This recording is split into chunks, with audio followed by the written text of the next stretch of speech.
All right, so I also wanted to put together a quick video about binders. So we didn't do anything too complicated, it's very simple. And I just wanted to keep it easy. So basically, just a binder, about 1.5 inch, probably not 2 inches because it gets really big. But they do definitely want to have some space in it to put lots of stuff. So, although we're not going to put too much in here, so it's very cool.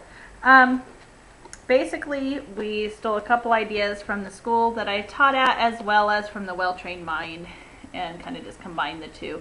I don't think it's necessary to have too much, because then you just have a bunch of binders all over the place. So what we've done is we've got the front, which is the homework pocket. So if they've got homework to do, you can see my son has his homework in here. He's got his paragraph with his outline that he did, and they just had to do the last one of that. And then once they're done, you can decide if you want to do this.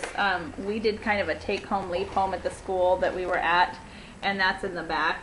And so obviously if you're homeschooling, it's different, so you can just file it or put it away. I'll probably have him do with that, because it's kind of history, it's also literature, whichever one.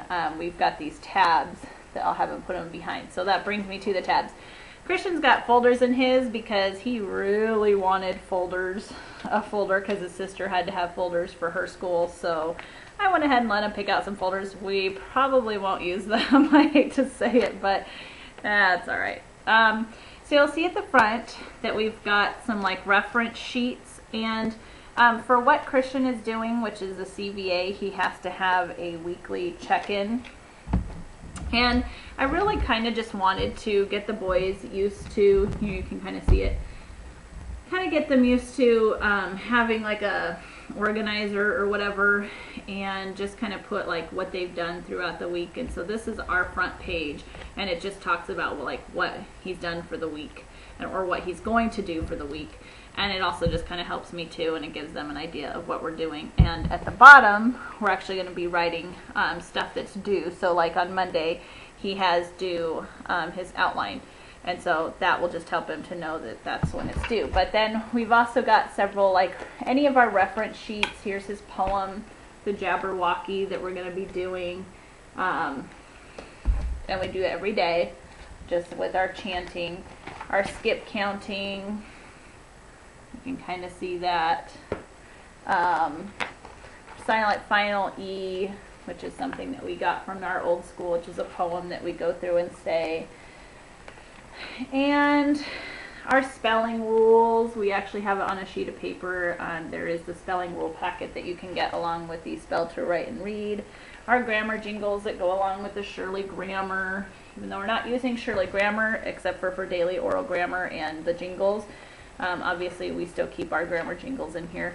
And then they've got a sleeve for their daily oral grammar, because it's something we do every day in class, and we always do it after grammar jingles. So if we keep them together, then you know, it's easier to get to. And I like to put them in these page protectors that you can get at Costco pretty inexpensively, like a huge box. And that just keeps things looking nice. But if you don't want that many, I mean, just go and grab a packet of, I don't know what they come in, 20s or 30 at like Target or Walmart or whatever. And then I actually had the boys make tabs. You can kind of see them there. There you go, little tabs. We just took sketch paper, and then I got these stick-on tabs that I had them, that I actually wrote on their subjects.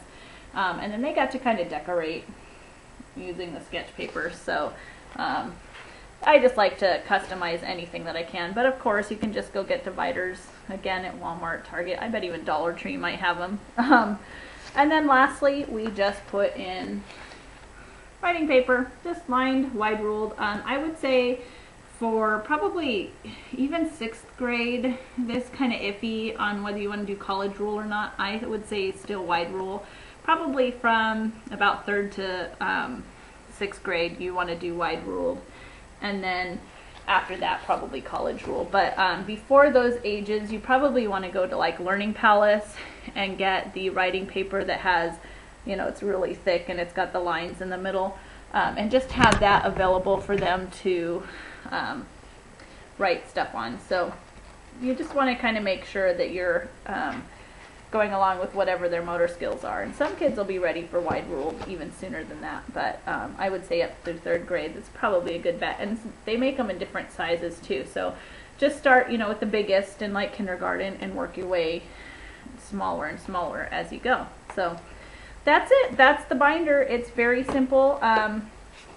With the tabs, as we are doing things like, say for example, as we read a book of literature and I want them to write a couple sentences about it, like, you know, what was the book about, who were the main characters, what is the setting, you know, give a 2 to 3 sentence summary about what it was about. That's when I will go ahead and file it away behind literature. Same thing with history. I'm having my son make his own history cards, is what they're called. So it just, each chapter they summarize what the chapter is about, who was it about, what did they do, you know, what was the setting, where were they, what time period, all that kind of stuff. And then I'm just having him draw a picture, which is very fun because one of the things that we're going to do with the pictures is we're going to go along with the art of the time period. So for example, if you were studying ancient Egyptians, then you would have your children, you'd guide them of course in doing like the hieroglyphs. We'll do some Aztecs, and we'll also do some Celtic civilizations. So like with the Celts, we'll do the borders that had all the knots and the crisscrosses, which was Celtic art, and just kind of, you know, draw the pictures and stuff and have that around and just kind of make sure that we're kind of going along with the time period. But that will get put behind history, and we'll try to put it in order. I'm also going to make up a timeline just using white sheets of paper and drawing the line down the middle and putting in the time. So very simple stuff.